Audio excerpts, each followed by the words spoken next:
What's up, everyone? Welcome back to the Lost Tangent Outpost. My name is Spada, and welcome back to another episode of the Living Roster. In today's video, we complete the Living Roster prediction. However, that's not exactly the most accurate word for it. It's a bit more tentative than that, but it sounds a lot better than filled all the slots. If you guys are new here, let me go ahead and explain that the Living Roster is a prediction that we've been putting together for the past couple of months, where I provide the community with some options for characters, and you all vote for who you think is most likely to make it out of that group. If you guys are enjoying this series, please make sure to drop a like. It helps get the video out to more people, and it helps us get more people in the conversation. And obviously subscribe if you haven't already. Using this process, we've put together a complete roster of 24 characters that the community feels seem likely to make it into the game at launch. But wait, you say, there still appears to be a slot available. And you would be correct to say that. There is one slot left, and that slot is going to go to the character that won the poll from the last episode. So let's go ahead and discuss the results of the last episode. All right, so last week I asked you all, which CW show do you think is most likely to get represented? And I have to say, this is the worst performing episode I've done so far. It's definitely had a solid amount of votes, but the traffic that made it to the channel was a lot less than normal. And look, that's totally fine. I did actually expect that covering the CW would be a bit underwhelming for some people because the reputation for that channel for the past couple decades has been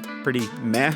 And while I do stand by the fact that there have been a handful of really solid shows on that channel, I do totally understand and agree for the most part with that perspective. Regardless, here are the results of that poll. Now, I wasn't sure what to expect here, but I made it clear that my personal hope from this list was that Dean Winchester make it in to represent Supernatural. I invited you all to get involved in the comments and make a case for why we should add Sam instead, but I've not received much feedback. However, Banjo did point out to me that this character could work a lot like Sheik and Zelda do, where a simple stance change takes place and the moveset is morphed to favor the other character. I actually think this is a genius solution to the problem, so first let's go ahead and get Supernatural in there. They won the vote, obviously by a long shot here, but let's go ahead and get both their portraits into that slot, with the implication being that you can swap between them on the fly, much like you can with Zelda and Sheik in Smash. All right, with that, let's move on to the main topic of today's video. So we're back to episode 1's topic now, which is how many characters do we expect to see in the roster at launch? And as a consequence, how large should we make our living roster? When we broached this topic originally, I presented the case between a few different choices, but the most important part was that the vote was cast to make the living roster 24 spaces large, with the majority of the community agreeing that this seemed like a rational expectation for the overall size of the launch roster. Since that video, no official news has come out to help us make a more educated guess, so the natural inclination would typically be just to leave it there and spend some time closely examining the slots that we have filled so far and ask ourselves whether these options do stand up to other characters that we've yet to discuss. But I think we need to reconsider our roster size as a whole. Now, I've been thinking about this for weeks, and to me it makes the most sense to consider one of 5 options for what we do with this roster size. Before we get to that, I have spent a considerable amount of time in the Discord community talking about this game, and it seems like the general consensus is that this game will launch with 20 to 24 characters. I still think that this is the safe and conservative guess. I think if we want to be safe, this is the range that we need to stay within, but I also think that it may be a mistake to guess this conservatively. Look, everyone's going to have their own opinion on the topic, so it's not my position that I'm correct here. This is just my current inclination. See, when fighting games get announced, generally they announce with half or less than half of the launch roster. We can look at the fighting games we've covered on this channel, for example. Injustice 2, Marvel vs. Capcom Infinite, Jump Force, and Dragon Ball FighterZ announced their game while revealing half or even significantly less than half of their final launch roster. The exception to this rule is the short living roster series that we did about Smash Bros. Ultimate. Ultimate was announced with the entire launch roster revealed, but this game is kind of different in that it's a legacy game that pulled literally every character from every previous iteration and brought them in. So while it is true that they did announce the entire launch roster, it's also true that Ultimate is an incredibly unique game. So what does all that mean for MULTIVERSUS? Well, I'm inclined to believe that this means the 13 characters that have been announced so far are at or about half the launch roster.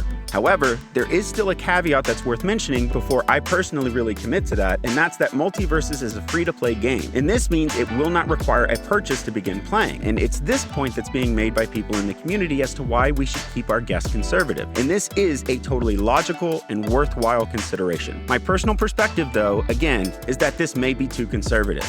In my view, fighting game releases thrive on their announcement leading up to release. This is what spells success for any fighting game. This means that they need to hold on to a bunch of details about the game until we get really close to release, and then start dropping trailers and other information as we get closer and closer. For every fighting game I've ever played or ever followed, with the exception of Ultimate, this has been the process. So it stands to reason that they're holding on to a considerable amount of reveals right now, and while it could be that there are just those 7 more characters left to be revealed, to get us to the conservative guess of 20, obviously, I suspect that they'd want as many characters held back for this purpose as possible. So to me, the logical guess for the launch roster is between 24 to 28 characters, with 28 being my optimistic guess. As it stands, we currently have 24 characters in our living roster. It's possible that this is the size of the launch roster, and so the first poll option will be for that, our existing roster. But we still need slots to fill to continue this show as we've been going, so I'll give another option on top of this, that the launch roster is 24, but with an additional 8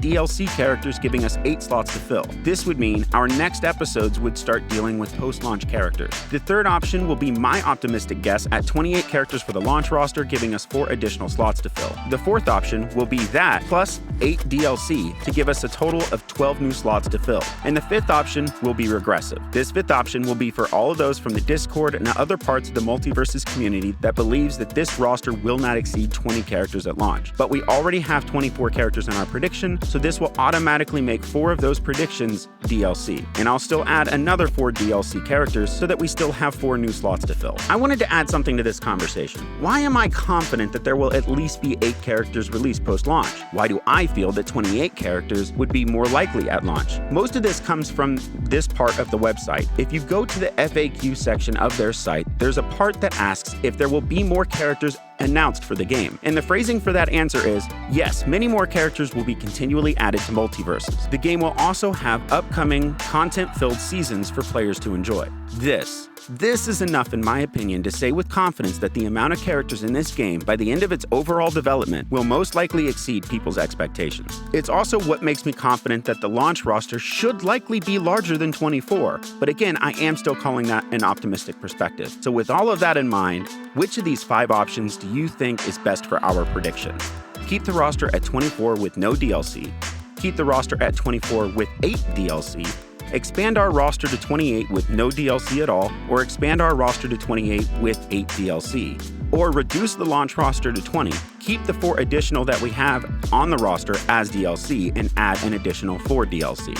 To vote in this poll, you can either go to the community page of this channel, where you'll see the poll at the very top of that page, or you can go to the straw poll website, where I have created a custom poll for you to vote in. The link to this can be found in the description of this video and pinned to the top of the comment section. I'm really interested to see what the outcome of this vote will be.